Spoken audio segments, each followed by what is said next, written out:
I think for a lot of people, they look at my life and they're like, oh, you have everything planned out. You know, you went to Ivy League and you know to Oxford. I'm like, to be honest, all of that happened by chance. It almost sounds like too good to be true. It almost sounds like snake oil.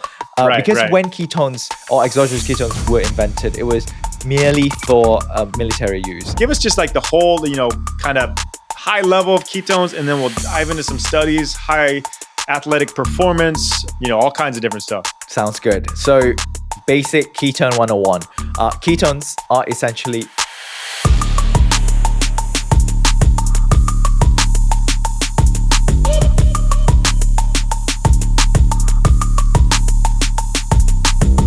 All right, so let me shoot it to you straight. Ketone IQ has been an absolute game changer for me. Now, I used to think that I had my energy just dialed in, locked in. I'm up early at the gym, podcasting, recording, speaking, all this stuff. And, that life rhythm, right? But there were still dips. There's afternoon dips, moments where I'd hit a wall midday and I'd be like, yeah, I need a spark.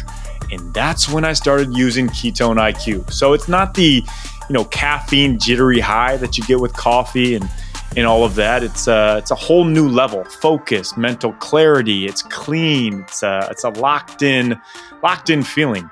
And I take it before I podcast, before I go on stage to speak. I take it before my workouts too. My body just, it responds better. I'm sharper. And I'm really big on, every single, thing that I do. I want to have the highest amount of focus, the highest amount of clarity. So for me, it's just become part of my routine is Ketone IQ. It's a non-negotiable for me. It's part of my rhythm. No crash, no nonsense, just real usable energy, and it just keeps me in the flow. So go to ketone.com/David and try it for yourself. That's ketone, ketone.com/David, DAVID. And trust me, you will feel the difference. Hey, you're Oxford and Columbia, is that right? Holy smokes. My master's was in Columbia and my PhD was in Oxford. I just got lucky, man. Look, I'm from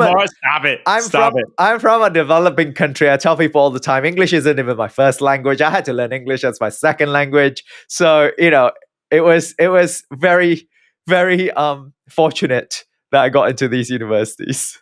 Latt, man, how is English your second language and you're better at English than I am at English and it's my first language and my only language? Well, that's what happens when you're not from a developed country, because you look up, you're like, oh my God, all these like UK people and American people, they have everything, the American dream, and I want to get there. So I need to learn English and be good at it. But I grew up with Cantonese, Malay, and English. My mom's Chinese, my dad's Malay, so they both speak English to each other, and then they speak Malay and Chinese to us. Man, that's amazing. So Oxford and Columbia educated. Yes. Like, how do you wind up here? Like, how do you I know that's a very broad question, but you're one of the smartest people. Anytime we've talked, and even just through, messaging, like you're absolutely brilliant. So how do you wind up with H.V.M.N. and you're diving in on ketones? Did you ever imagine when you're at Oxford or Columbia that this, or were you always entrepreneurial? Did you want to go down that road? That's a great question. I think for a lot of people, they look at my life and they're like, oh, you have everything planned out. You went to Ivy League and then you went to Oxford. I'm like, to be honest, all of that happened by chance. Like literally the only thing that went through my mind at the end of my undergrad in Nottingham is that I wanted to go to the US because I've spent 3 years in the UK now and I want to see another continent, another city. And I literally went mini, mo, which city to go to. And New York sounds fun. I was like, I literally searched top universities in New York. NYU and Columbia came up. Columbia happens to have a Master's of Arts in Biotechnology, which coincide with my undergrad, which was also in biotechnology. So that matches up. And then I went through the application and it says GRE optional. So I didn't have time to take my GRE because that was obviously a last minute decision to apply. So I applied without the GRE and I managed to get in. So I was very lucky then. And then at the end of my master's, I was looking for a job. At that point, I didn't want to do a PhD. I was done with school. I was done with research. I was done with school. I'm like, this is not a life I want. I want to start making money. I want to be entrepreneurial. It was very difficult. It was 2010 during those times. Economic recession was real. Yeah, for And sure. as an international student that needs sponsorship, it was really difficult to find a job. Ultimately, I did manage to find a job through sheer coincidence because it was an informational interview. I met with a guy called Dr. David Hanley. Actually, I met the global head of R&D of the medicines company. They sold to Novartis for $19 billion.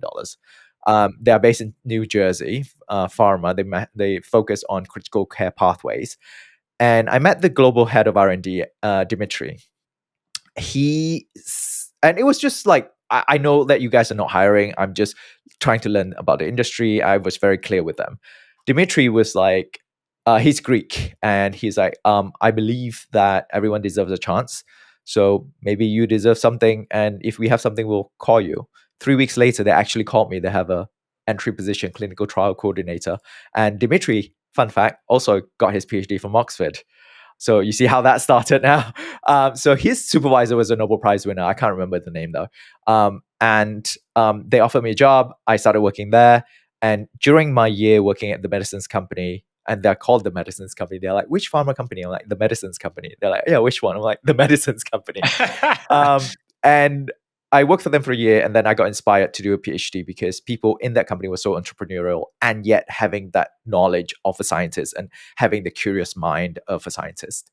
And that was when I decided to apply to Oxford and Cambridge, only 2 schools. Because I was like, if I don't get in, fine. I'm happy with the job right now. I actually was working in Munich at that time. After half a year, I got moved to Munich office and work for them full time. And I got into Oxford. And my boss was like, why don't you just stay and work for me? I was like, and then he laughed. And then he was like, yeah, I know it's better for your career. So they actually gave me a part-time assignment. I was working for them part-time because the CEO, Dr. Clive, meanwhile, he is a Brit. So he was very proud that I got into Oxford. And they gave me a part-time assignment while I was doing my PhD, and I was under scholarship, Malaysian scholarship, because I could never afford any of these degrees, by the way. All of these were paid by the Malaysian government scholarship. Because my family could never afford this. And so I studied in Oxford for 3 years in physiology, anatomy, and genetics, looking at metabolism of type 2 diabetic heart in hypoxia, so in low oxygen environment, looking at how metabolism shifts from fats to glucose in hypoxia.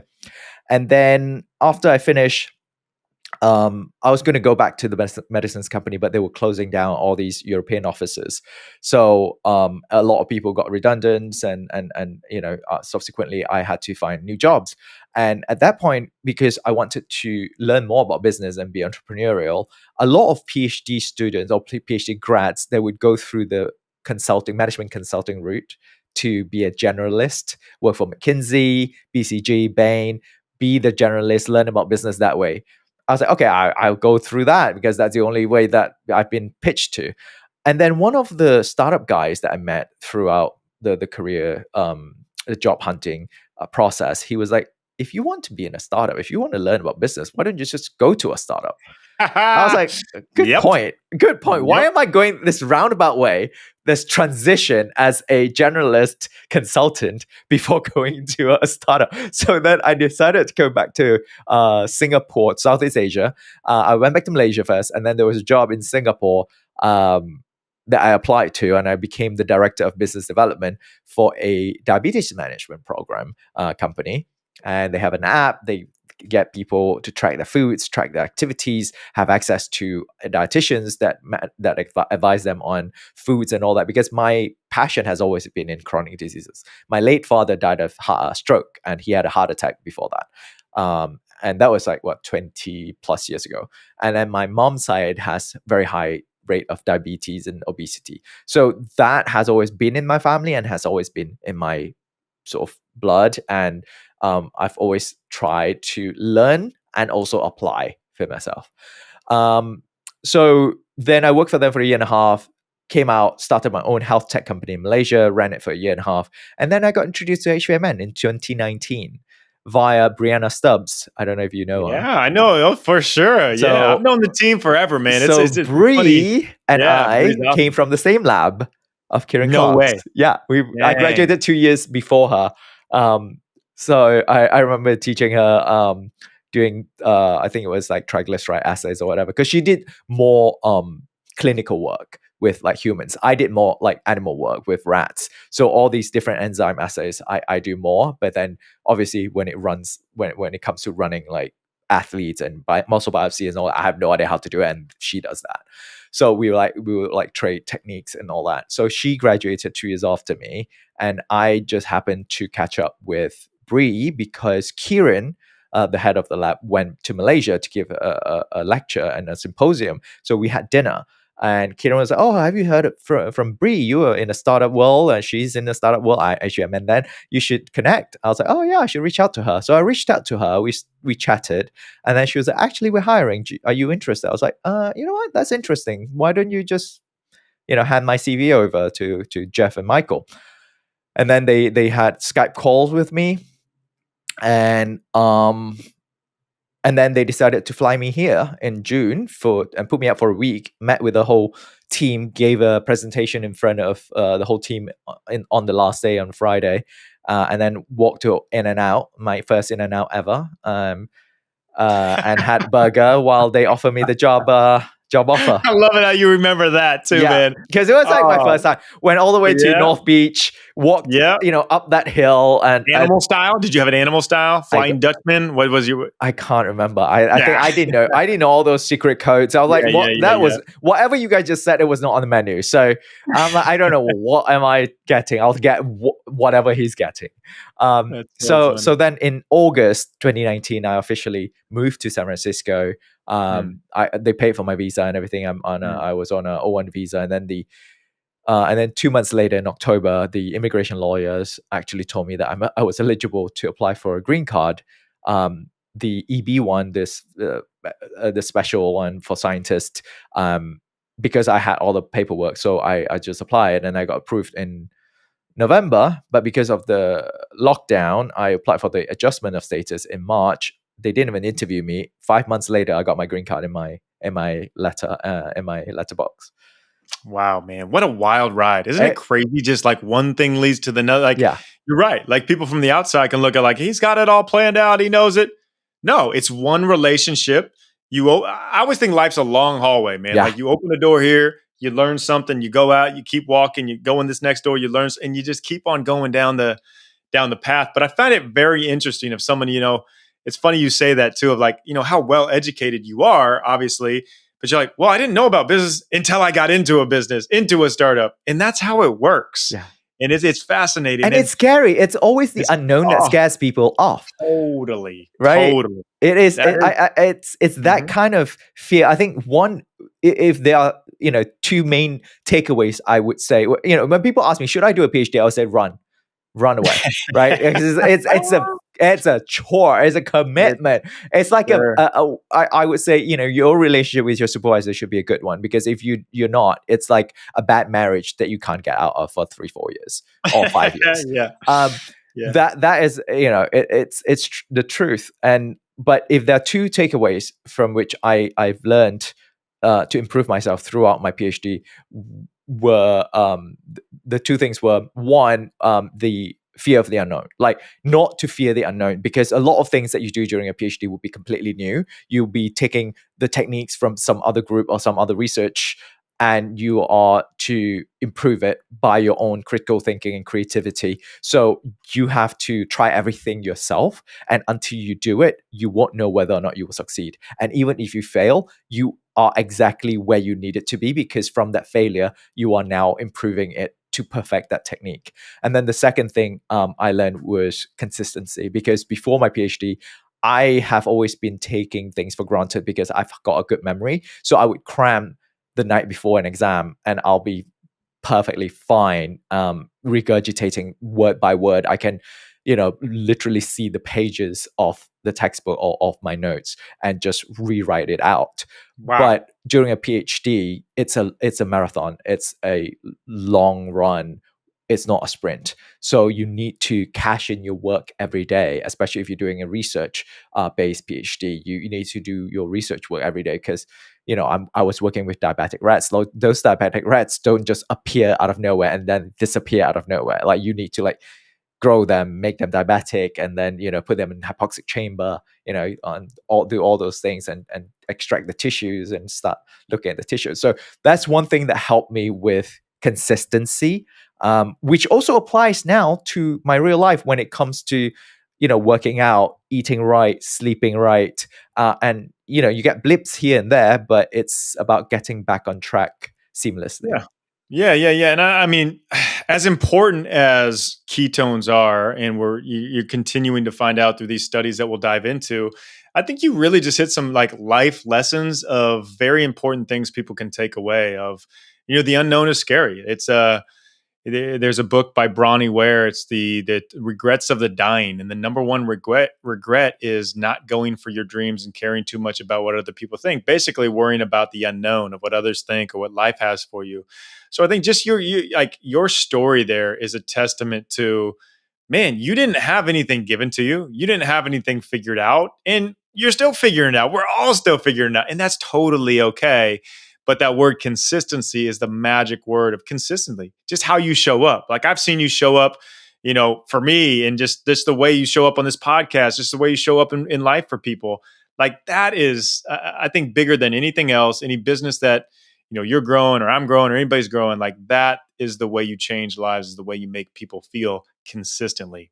Yeah, and I forgot, when did it change? Because for the longest time, it would get me really emotional and almost teary when people like yourself, who I would look up to, say good things about me, because I was so hard on myself, and I always thought myself as the underdog and the one that hasn't got everything. And when people like you, Gabby Reese is another like really inspirational like person, and Sean Stevenson, like people like them speak kindly of me and speak highly of me, it it makes me almost emotional, because it reminded me of my old self, that I didn't believe, that never believed in myself, and that how could these people like believe in me?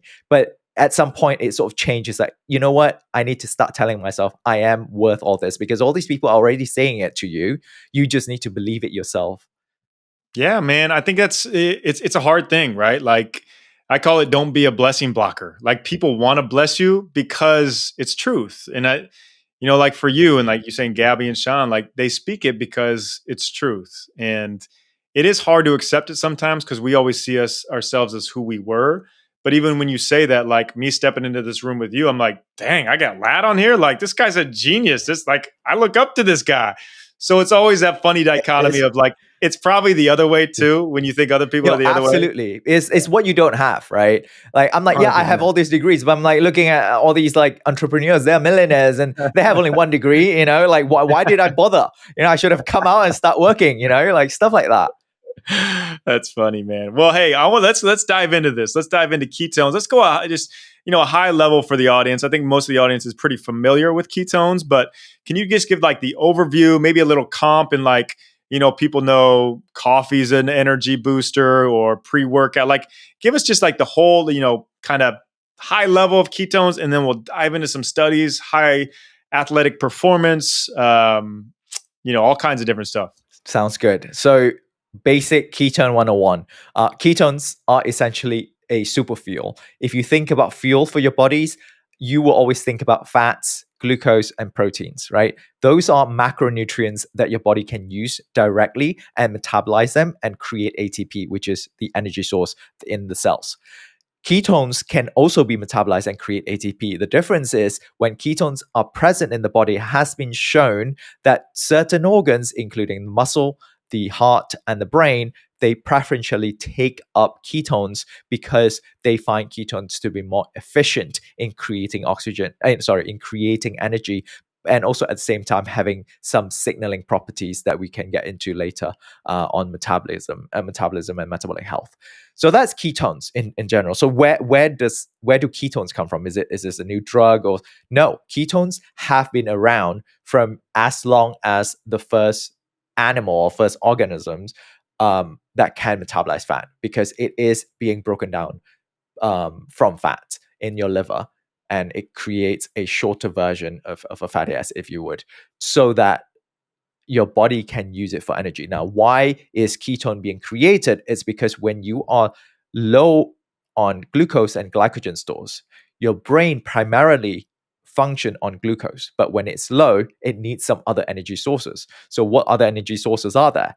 Fats and proteins. Proteins you want to keep as long as possible without metabolizing it, because that is your muscle and all of that. You don't want to start burning your muscles already, right? So you can use fat. However, fats are so big in size, the molecules cannot bypass the blood-brain barrier.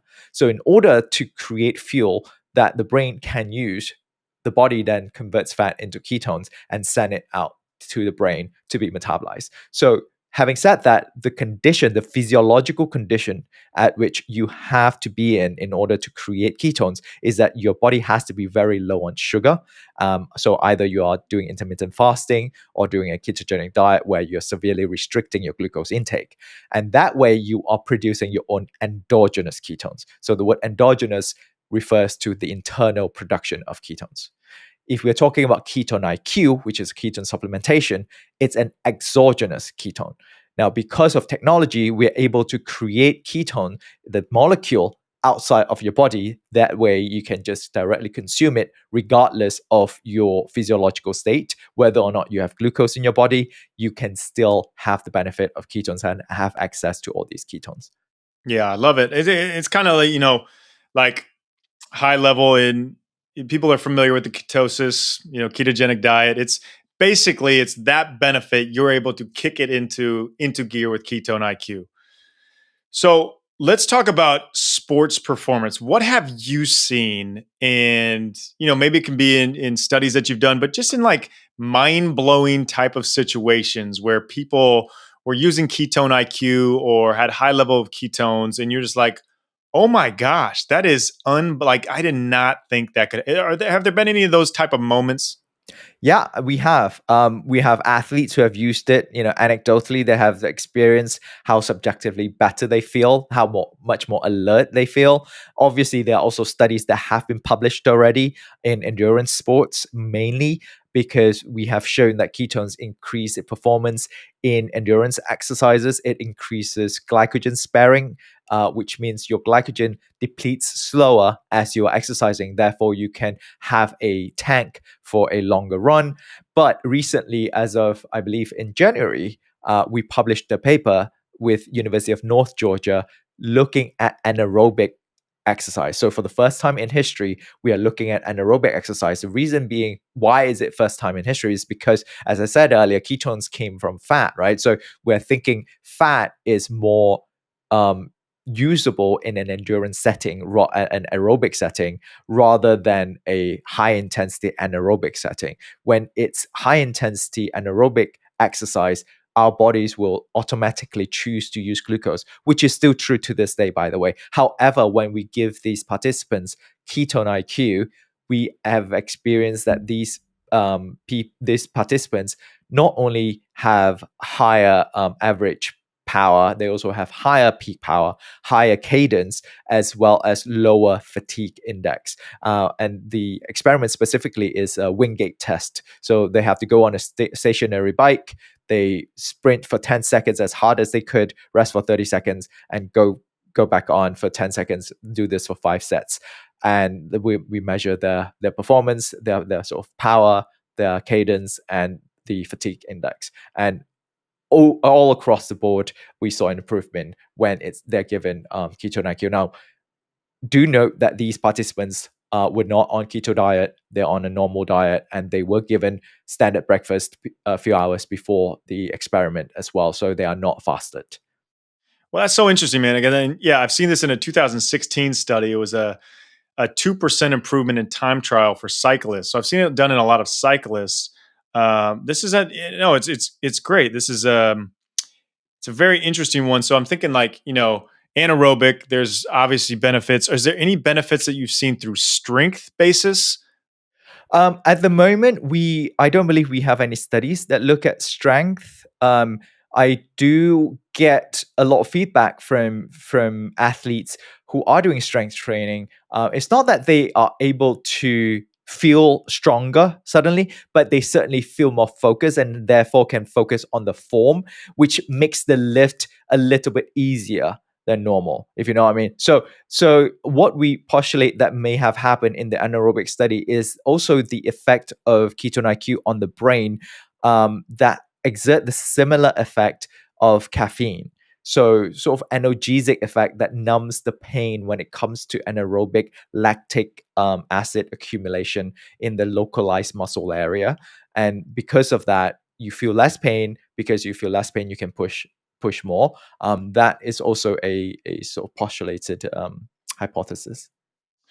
Well, so when you're talking about focus and you said the word focus, it's ketones in the brain obviously giving you more focus, and that's what ketosis can do to keep your mind clear. That's why in fasting is, as people know, is like you probably think better when you're fasted to a certain extent. Have you seen levels of, and this is a tough one, right? Like, getting into a flow state. I talk a lot about flow state and how to tap into it. Do you think this, like, ketone IQ could be something that is, hey, if you're trying to get at the highest level of ultimate performance physically and mentally, that this will give you a better chance to tap into that high level focus Oh, and flow? absolutely. Absolutely. I mean, That's really cool. we have had papers looking at functional MRI with just one dose of exogenous ketones. They have seen an increased brain network stability, which means that there are more interaction between brain regions just after one dose of exogenous ketones. And that's huge, right? Wow. Imagine Wow. taking that chronically,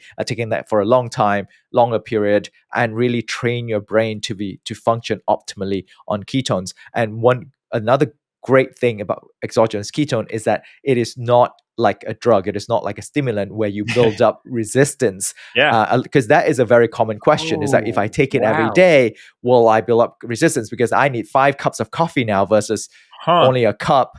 Now, and you mentioned coffee earlier. I Yeah. just want to point out that caffeine, for example, is a stimulant. It increases your heart rate, increases your brain activity, but ultimately, it does not provide you with the energy that is being used up with the increased heart rate and energy. So ketones, on the other hand, is the raw, pure energy that your body needs. So it doesn't necessarily stimulate and prevent you from feeling fatigued. In fact, that's why we are running the study with Johns Hopkins looking at sleep apnea, because we know it does not impact sleep negatively. If in fact, if anything, it actually may increase REM sleep if Whoa. if you are being affected by vigorous exercise before. So that's a paper, I think, but that was published.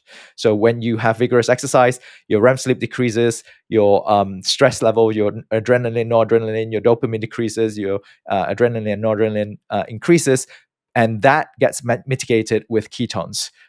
So it brings you back to normal level. But if you do it to a normal person, it didn't change.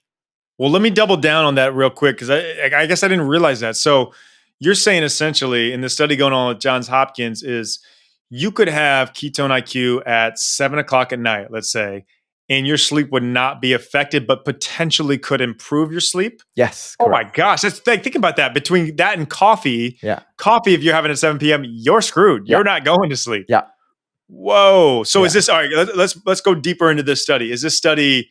You say this study is going on right now? Yeah. Is it done? What They have you seen so far? they just launched the pilot now, so they are Okay, recruiting at the moment. that's So exciting. this was built upon a previous publication and study that they have done using ketogenic diet. So they Mhm. saw improvement in oxygen and carbon dioxide sensitivity and increase in oxygen saturation in the sleep apnea patients. So for those who do not know, like obstructive sleep apnea is a condition where you have lack of oxygen going in because there's some blockage of your airway, and most of people that have obstructive sleep apnea also snores. So that's also another telltale sign of sleep apnea. And because chronically you are depriving your body of oxygen, especially when you sleep, you need all that oxygen because now your body is in repair mode, your body is in recovery mode, your brain, your muscles, it needs that oxygen to create ATP to then have all these building blocks come together to rebuild your body. So imagine the damage that you're doing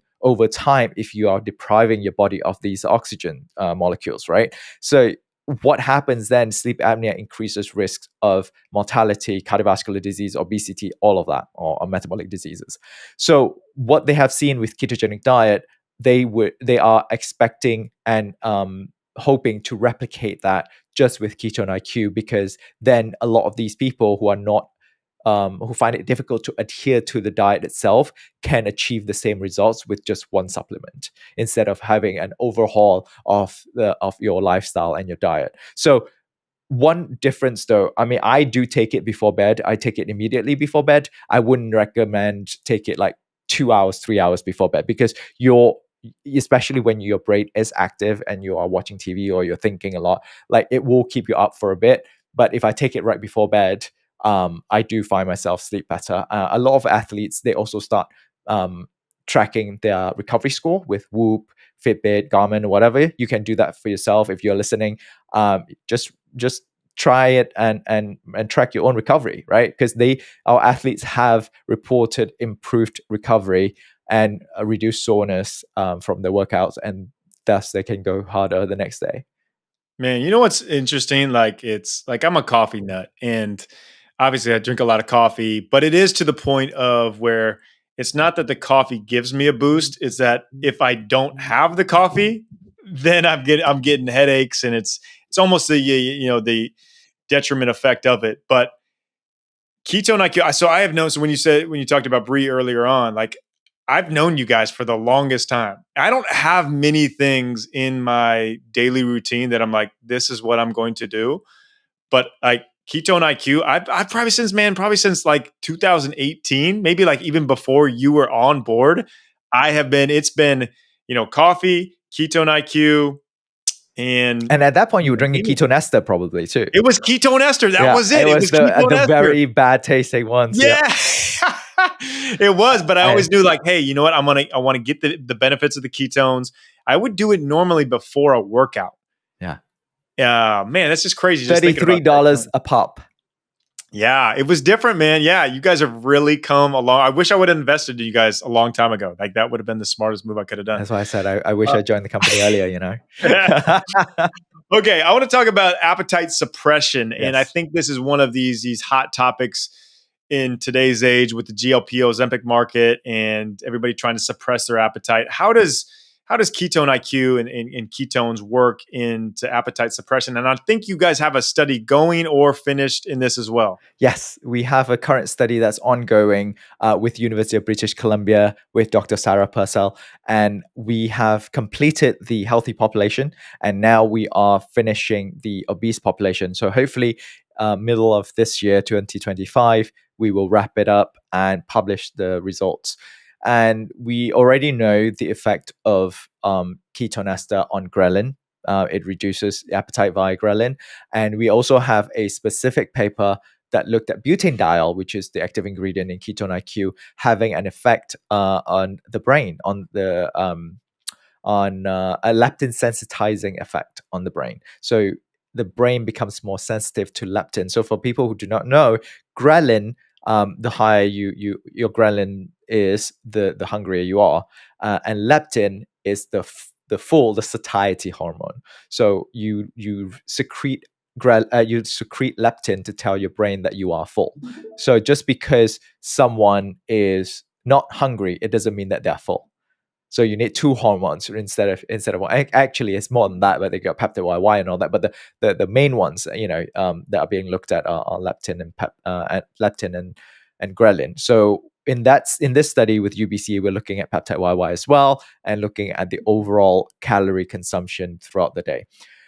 So we have both literature and anecdotal results of people using it actively for appetite suppression, athletes using it for weight control, and we even have a clinical partner, Ideal Protein, who is using a ketogenic diet for a weight loss program, but they're partnering with us to use ketone IQ as an adjunct treatment to help people bridge into ketosis. That's one use, and two is to help people on calorie deficit, especially, to be as productive as they can throughout the day without feeling fatigued. Man, I love it. So I mean, just kind of recapping, stepping back here, it's athletic performance. I mean, it's potentially even it look like it can help with REM, deep sleep. It's energy boost. It's focus. It's appetite suppressor. What else? Like, what doesn't it do? What other? Well, I know I you guys have know. more studies. No, this is It, great. I mean, like, this is kind of like, hence why I've been taking it since 2018. Like, at night, this stuff that I did know back then, not even to these depths though. But what other studies do you have? I know you mentioned like you've been doing some studies on the heart too and heart yeah, health yeah, where yeah, ketones have. To talk to us more about that of how it can yeah, yeah. improve the heart health. It's funny that you mentioned that because it almost sounds like too good to be true. It almost sounds like snake Right, oil. right, Because right, when ketones or exogenous ketones were invented, it was merely for military use. It was for right. you know fueling military personnel on long and demanding journeys. So it becomes a preferable um, fuel source, if you would. But little that we know, it has all these other effects as well, including the recovery aspect of working out. The sleep obviously comes into the recovery aspect as well. And then the more we research into it, the more we figure out there are other properties. And I always tell people ketone is a food product that has drug-like properties, because we are now seeing more and more research being carried out using Ketone IQ to treat certain therapeutic diseases. So you mentioned one of the hottest topic is heart disease, cardiovascular disease, and a study in Denmark. So that's also another university we're partnering with, our host university. They are putting 250 heart failure patients on Ketone IQ for 30 days. 8 different sites. It's a huge study, 2-year study. And they published a study just on Christmas Eve, 24th of December, 2024. Just one dose of Ketone IQ, they saw in heart failure patients increased or improved cardiac output, improved stroke volume, improved ejection fraction. They saw positive impact in only one dose. Now, granted, when I say one dose, it's not the one dose like one shot. One shot only has 10 grams. In that study, they use a body weight match dosing, which means they use a higher dose. They use 0.5 grams per kilogram of body weight. So it's adjusted to that person's body weight. So if the person is heavier, they drink more. And that elicited an improvement in heart failure patients. How huge is that? And in the beginning of our conversation, I already said my dad died of cardiovascular disease, essentially. So this area has been really close to my heart, because if ketones were there, maybe my dad could have lived longer, right? Like, so that other people like myself, they can then tell their parents, hey, have some ketones if you feel like you got high risk. Obviously, at the end of the day, while it does improve all these clinical outcomes, your foundation needs to be there. I mean, it is a supplement. Absolutely. It is a Yeah, supplement yeah, after all. So yeah, it yeah. augments what you are already doing, especially if you're changing your lifestyle into a healthier one. It does not solve all your problems. It's not the magic pill. No. And if anybody's listening to this podcast, like, this isn't the podcast for you if you think like things are just going to solve it. Everybody knows and should know on here listening, like, this is all about how can you get that 1% more? What's the highest level of performance optimization? And that's what you're talking about, really. Like, it's not, it's not going to solve the world's problems, but it can definitely help in different areas.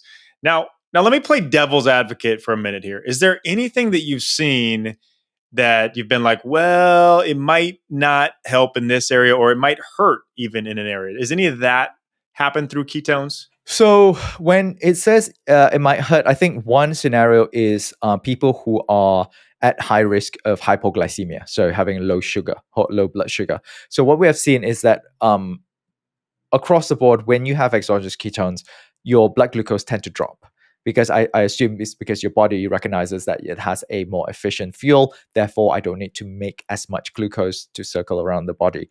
And for people who have high risk of hypoglycemia, their blood sugar may go a bit too low, and that might make them feel uncomfortable or like have like cold sweats and all that.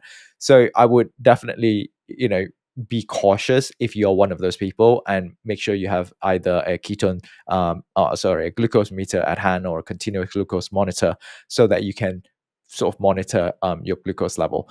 That's the only group of people. Obviously, we haven't tested in pregnant women, so we can't really comment there. Definitely check with your doctors. And Yeah. That'd they be a are tough test to do, right? Like that'd be a tough one to the ethics will be a headache. Yeah, Like, the ethics you wouldn't want to mess with. No yeah, way. exactly. And Man. then there are definitely areas where I don't think ketones or exogenous ketone can help as much. It's basically treatments that require low sugar.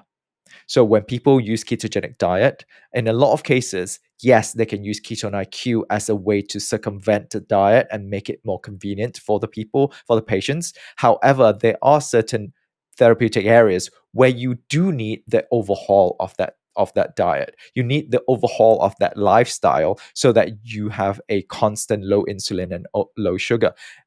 For example, epilepsy, insulin resistance. So those areas like diabetes, like yes, we can lower blood glucose in diabetic patients. However, it does not, at least for now, it does not show that it reverses insulin resistance as much as exercise and keto diet would, Yeah. Yeah, because that makes sense. it is a more instant Sure. effect, acute effect. Because once you use it up in a few hours, you go back to baseline, right? So Yeah. you can top it up, but yeah. Which I think is cool though, right? Like in a world where a lot of the stuff that we do is such a long term, like, hey, I hope this vitamin or supplement will work and will help me have longevity 60 years down the road. This, you feel it. This is a hit. And now, like, I mean, I've been, I'm an OG here where I was sucking it back when it tasted like, petroleum.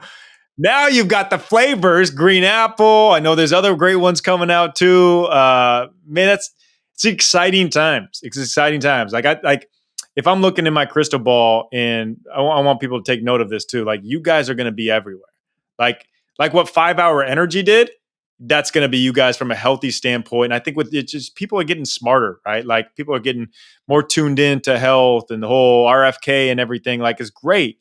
And now I think it's going to be time, like where 5 Hour Energies, those kind of monster Red Bulls, throw them out. Let's get healthy with All an this energy food drink. as drug, Yeah, it's why not start there? I mean, the problem with drug is that while it is effective, a lot of the times you are also taking other additional drugs to counter the side effects from these pharmaceuticals. Because if you're thinking about the mechanism of action, a lot of these drugs are blocking certain pathway or encouraging certain pathway, and as a natural process, our body will overcompensate by turning down or up certain other pathways to make sure it aligns well. Whereas if you're using food that your body is already programmed to make and to metabolize, such as ketones, there is there's very little to no side effects when it comes to using it as a form of treatment. But at the end of the day, it is, like I said, it's effective, but obviously it's not. Say, for example, you would compare it to GLP-1, it will not be as effective as Ozempic, for example. But it does it help with your appetite suppression? Yeah, absolutely. And if you are doing the appetite suppression to get into calorie deficit, you will also feel fatigue. So you get a double benefit of not only suppressing your appetite, but also fueling yourself to be as productive as you can throughout the day. this is awesome, man. This is fascinating. And I'm already looking down at the time, and we just, I could talk to you for hours asking you questions. There's so many more avenues that we could go. I'd love to part two this, part two Yes, this in in person, person. part two.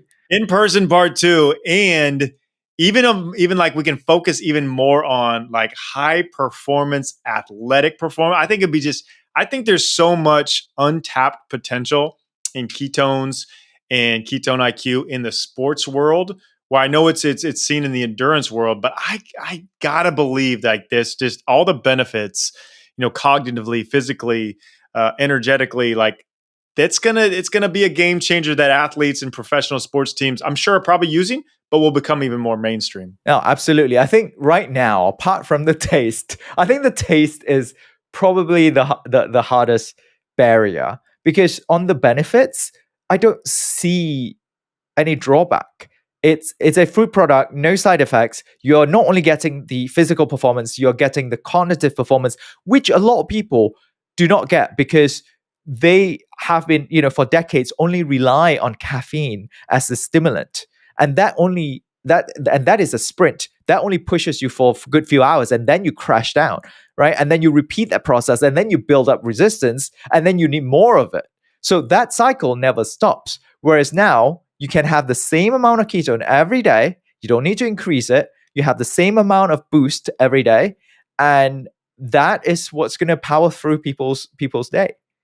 It's great, man. And you're figuring out the taste. I mean, the green apple's good. Yeah. Like it's night and day from what it was 6-7 years ago. So you're figuring it out. Yeah. But people are used to sugar-laden, drinks here. So it's hard to compete. Yeah, that's true. I mean, that's until we make it, taste like Poppy or Olipop. Yeah, right. You'll get there. You'll have the cream soda root beer flavor coming out soon. Oh God, my fridge will not have space for anything else. It will be just meat and Ketone IQ. Probably pretty healthy for you. Yeah. Hey, Latt, man, thank you so much for your time, brother. This has been just really, educational for myself. I'm sure the listeners, and if I can get half as smart as you from taking Ketone IQ, like double doses, I'm gonna start doubling it up today. Please, if I can be half as inspiring as you are to so many people, and you are, and a lot of people look up to you, and you've touched a lot of people's lives. So thank you again for having me, and it's always been a pleasure talking to you. Thanks, brother. We'll see you soon in person. Yeah. Thank you so much for tuning in. And if you enjoyed this episode, there's plenty more where it came from. You can go find another episode just like it right here. Come on. You can click it. You know you want to.